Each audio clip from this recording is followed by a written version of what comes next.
Hey guys, Victoria Paxton here. Thanks for stopping back by my YouTube channel. Okay, so today we're going to do things a little bit differently, okay? I'm going to do this video about Candus Bly Wells. You heard me right. Not about her daughter, Summer, who's missing, but about Candace, the mom. All right. So when I was trying to research, there's not that much known about Candus Bly. She was born with a hole in her heart. It was so serious that they had to take her somewhere specific for surgery out of state. So she ended up ultimately growing up in Wisconsin. At the age of 19, she joined a carnival and started going across the U.S. as a carny. All right, we know Candace's sister disappeared. Rosemary Bly, she's the daughter of Candus which is Candus Bly Wells' mother, so Summer's grandmother. At the time of her disappearance, she had 2 young daughters under the age of 2. Her husband filed for a divorce after she went missing. That was later approved by Wisconsin Circuit Court. She was 5 foot tall, 110 pounds. Her ex-husband was granted full custody of the kids. So she disappeared August 21st, 2009, when she left her home in St. Croix Falls, Wisconsin, to drive a few miles away to the next town, Cushing, in order to meet her cousin at the bar. She never showed up. Her vehicle was located in a parking lot in Grantsburg 5 days after her disappearance. Grantsburg is miles away from the town that she was supposed to be in, but that's where Rose attended high school. The keys to her car weren't located. There was no evidence of foul play located anywhere. Just prior to her disappearance, Rose had told her mom that she had fallen off of a horse and was experiencing head pain. Her mother later speculated that Rose suffered brain damage and wandered off on her own, but there's no evidence to support that. She was 21 years old at the time of her disappearance, by the way. Okay, so let's get back to Candace, okay? I just thought that was just wild information. I mean, I know everybody knows by now, but you know. So January 19th of this year at 12:30 a.m., Hawkins County, Tennessee received a 911 call around 12:30 a.m. On their way over to the Wells residence, they heard fighting in the background, the dispatcher said. When they arrived at the scene, Candace told officers that Don had hit her, grabbed her by the throat, and pushed her against a wall. Bly said that she believed her thumb was broken, and when officers asked how it happened, Bly reportedly stated that she hit it on a washing machine when Don Wells grabbed her by the throat. Bly said the incidents had occurred roughly 2 to 3 hours before the phone call to 911. According to the report, Bly said they both had been drinking alcohol. Don Wells told officers they had been arguing, but he had not touched her, and that Bly had been drinking before Wells arrived home around 7:30 p.m. earlier that night. Yeah, the report specifies that Bly used her left hand to put her shoes on while officers were at the scene, as well as her left thumb to flick a cigarette.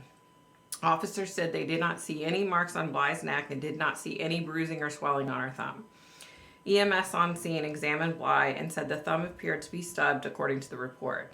Wells and Bly were referred to private prosecution on the matter, and the report says neither were arrested, with the primary aggressor being unknown.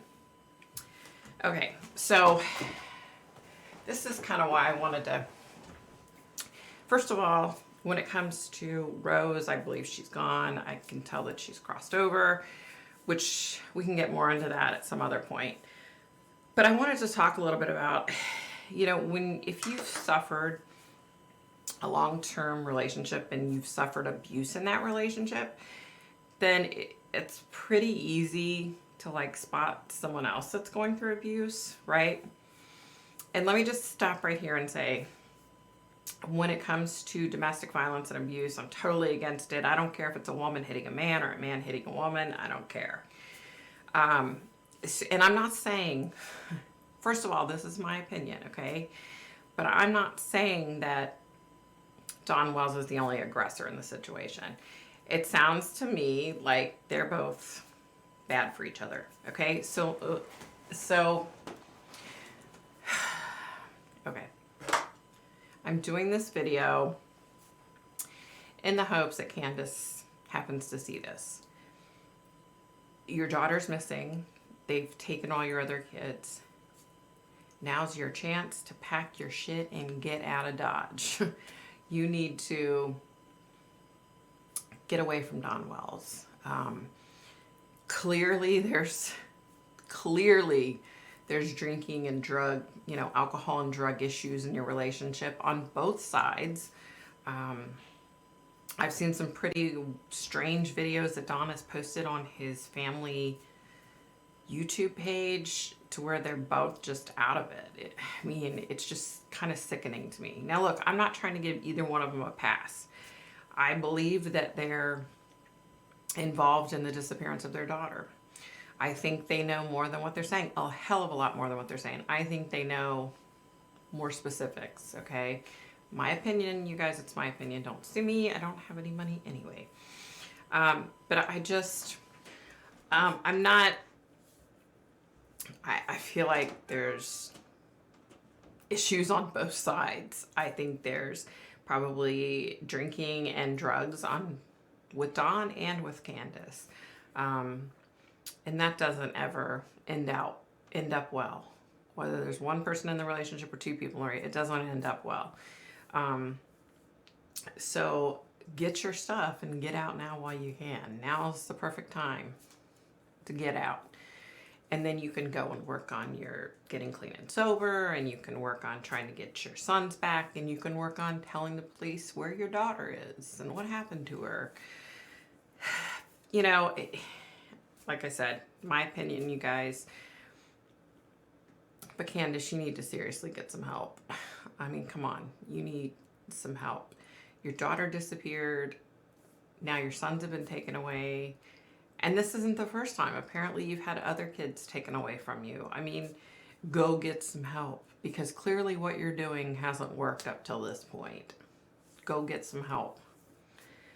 Go get some help so that they can find your daughter. So there can be closure all the way around for everyone. Get some help. You really need to get some help. I hope you see this. I hope you take it seriously.